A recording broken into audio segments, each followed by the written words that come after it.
Sayur kubis idealnya ditanam di dataran tinggi dengan suhu dingin. Namun petani di kota Probolinggo berhasil menanam kubis di dataran rendah, bahkan dekat pantai. Bagaimana kubis ini tumbuh subur di lahan dekat pantai? Berikut laporannya. Seperti inilah penampakan tanaman kubis yang berada di sebuah sawah di Kelurahan Pilang, Kecamatan Kademangan, Kota Probolinggo. Sayur kubis ini ditanam di area persawahan yang jaraknya tidak jauh dari bibir pantai Permata. Meski ditanam di sawah dengan jarak tidak sampai 1 km, sayur kubis ini tumbuh subur. Bahkan setiap helai daun tumbuh sempurna dan buahnya berukuran besar. Bermodal pengalaman bertani kubis di lereng Bromo selama 2 tahun, Haryanto 35 tahun, petani asal Kelurahan Kebonsari Kulon, Kecamatan Kanigaran, Kota Probolinggo, mencoba menanam kubis atau kol di dataran rendah. Tidak ada treatment khusus dalam melakukan perawatan tanaman sayur yang satu ini. Hanya saja, yang perlu diperhatikan kehadiran hama seperti ulat yang menempel di daun. Langkah yang harus dilakukan petani yakni rutin menyemprot cairan pembasmi hama. Yang membedakan tanaman kubis di dataran tinggi dan di dataran rendah, yakni tanaman kubis di dataran tinggi, penyiraman cukup dengan kabut atau embun pagi. Namun, jika ditanam di dataran rendah, setiap lahan harus diberi parit yang teraliri air dan pastinya disiram seminggu 2 kali. Ya, kalau obatnya khusus sudah, kalau bibitnya khusus juga.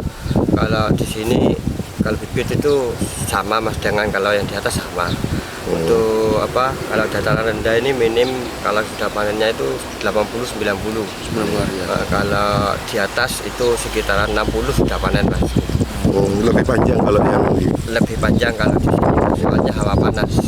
Kalau untuk dataran tinggi mas itu sudah kalau hawa dinginnya sudah kan itu kan kabut itu mas. Kabutnya itu kan sudah mendinginkan kubis itu. Kalau di sini untuk memerlukan siram 1 minggu minim 2 kali. 2 kali siram ya? 2 kali siram. Kalau pengobatannya sama mas, hampir sama. Untuk perawatan kubisnya itu semakin sulit di sini. Ya. Ini kalau usia berapa ini mas? Ini sudah 65 mas. 65. Kalau ini rentan-rentannya terkena hama atau bagaimana? Ya, ini rentannya memasuki ulat. Kalau ulat sudah memasuki dalam kubis itu sulit akan diobat lagi. Yang perlu diketahui pemirsa, tanaman kubis yang ditanam di dataran rendah baru bisa dipanen saat berusia 80 hari. Sementara di dataran tinggi berusia 65 hari sudah bisa dipanen. Dengan mulai bermunculan petani menanam sayur mayur di sekitar pantai Permata, diharapkan ke depan selain bisa menikmati pantai juga ada agrowisata.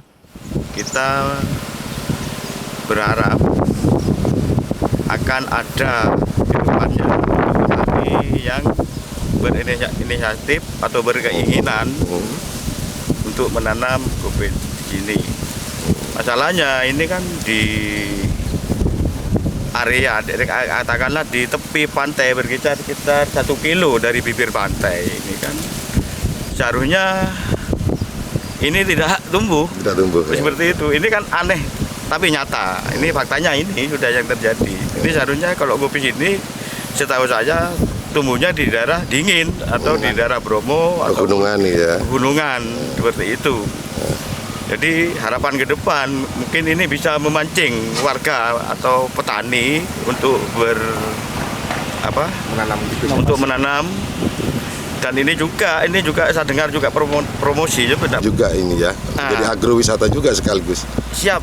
Ini mungkin nanti ke depannya ini bisa dijadikan agrowisata. Ini kan juga kedekatan dengan Pantai Permata. Ini mungkin nanti pengunjung mungkin bisa berheran-heran juga kayak di sini kan. Karena dengan adanya pohon kubis ya bisa tumbuh di dataran rendah.